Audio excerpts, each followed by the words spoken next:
అడగచ్చా? ఇంకొక మైక్ ఇవ్వు బాబు. మీరు చదువుకునే రోజుల్లో మీ ఫేవరెట్ సబ్జెక్ట్ ఏంటండి? అన్నీ ఫేవరెట్. ఇంగ్లీష్ సమానంగా అన్నీ ఫేవరెట్, కానీ నాకు ఏ వచ్చేవి కాదు. ఓ అలాగా, ఓకే. సో కాలేజ్లో మీరు లేదా స్కూల్లో చేసినటువంటి చిలిపి పని ఏదైనా గుర్తుందా? చిలిపి నేను బాయ్స్ హాస్టల్ అది చిన్నప్పటి నుంచి. అక్కడ చేయకూడదా చిలిపి పనులు? బాయ్స్ చిలిపి అలా కాదండి, అంటే ఏదైనా అల్లరి పనులు ఏమైనా చేశారా? అల్లరి అంటే మ్యాక్సిమం గాడ్ దూక్ సినిమాలకు వెళ్ళటం. ఓకే, అదే అప్పుడు ఇంకదే. అప్పట్లో మీరు గోడ దూకి ఏ సినిమాకి వెళ్ళారు? నేను కాలేజీలో ఎక్కువ గాడ్ దూకి నువ్వు నాకు నచ్చావు. Okay okay. సో మీరు కాలేజ్కి వచ్చేసరికల్లా మెరిట్ స్టూడెంట్ అయ్యారా? మెరిట్ అండి, అంటే టాపర్నే, కానీ ఎగ్జామ్స్ రాసేవాడిని కాదు. ఓ అలా, అంటే మీ మైండ్లోనే మీరు టాపర్ అని ఫీల్ అయ్యేవాళ్ళు. బాగా ఎక్కువగా చదువుకునేటువంటి వాళ్ళని చూస్తే మీకు ఏమనిపించేది అసలు మీ క్లాస్లో? జాలేసేది. మీకు ఇష్టమైన టీచర్ ఎవరైనా ఉన్నారా? టీచర్ పీటీ సార్లు బాగా ఇష్టం, ఎందుకంటే అటెండెన్స్ ఇచ్చేవారు, నాకు గ్రౌండ్కి తీసుకెళ్ళి క్రికెట్ ఆడిచ్చేవారు. ఓకే, మిమ్మల్ని ఎప్పుడైనా బెత్తం పట్టుకొని కొట్టిన టీచర్స్ ఎవరైనా ఉన్నారా? పిచ్చి కొట్టేవారు వార్డెన్లు హాస్టల్లో. ఓకే, వాళ్ళు ఇప్పటికి కూడా మీరు గుర్తు చేసుకుంటూ ఉంటారా? పీడకళ్ళు ఏమైనా వస్తాయా మీకు? లేదు, ఇప్పటికీ టచ్లో ఉన్నారండి. వాళ్ళ ఇంట్లో ఏ శుభకార్యాలు జరిగిన ఫస్ట్ నన్నే పిలుస్తారు. ఎందుకంటారు? అంటే కాలేజ్ అల్లరే, ఎందుకు పనికిరాడు అనుకున్నారు, పనికొచ్చానని.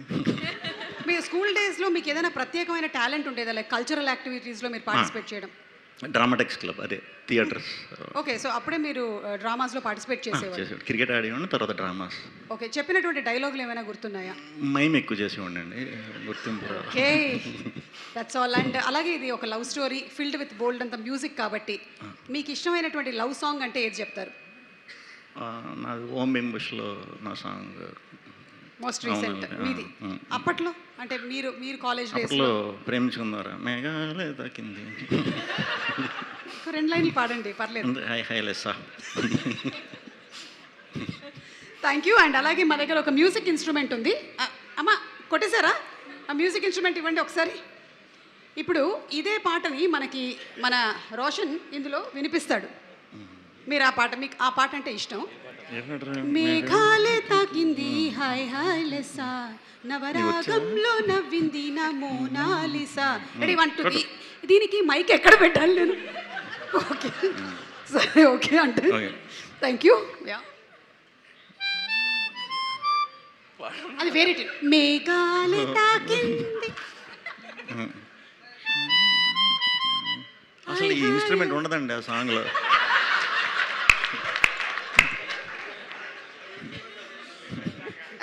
ఇది కాదు, వేరే ఇంకొకటి వాయిస్తాడు చూడండి.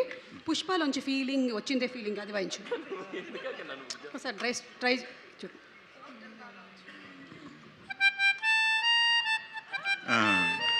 వచ్చినాయి రే, అది వాయించలేదు కానీ ఫీలింగ్ పాట నీకు ఎందుకు వచ్చిందిరా?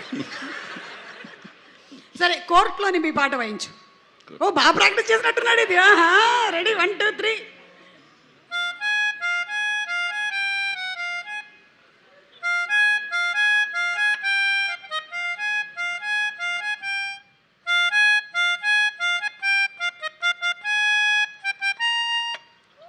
Not bad, super.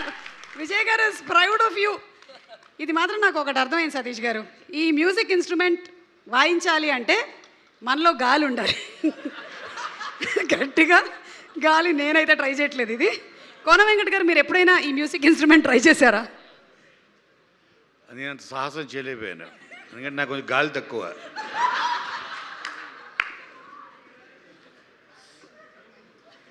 Okay, so ఇదే మ్యూజిక్ ఇన్స్ట్రుమెంట్ ఒకసారి దాన్ని శానిటైజ్ చేసి రెడీ చేయండి. నెక్స్ట్ మనకి చంద్రబోస్ గారు అలాగే కాసర్ల శ్యామ్ గారు వాయించి వినిపించబోతున్నారు వాళ్ళ పాటల్ని. బట్ బిఫోర్ దట్ మనకి natural star Nani garu video byte పంపించారు. Let's have the video byte please.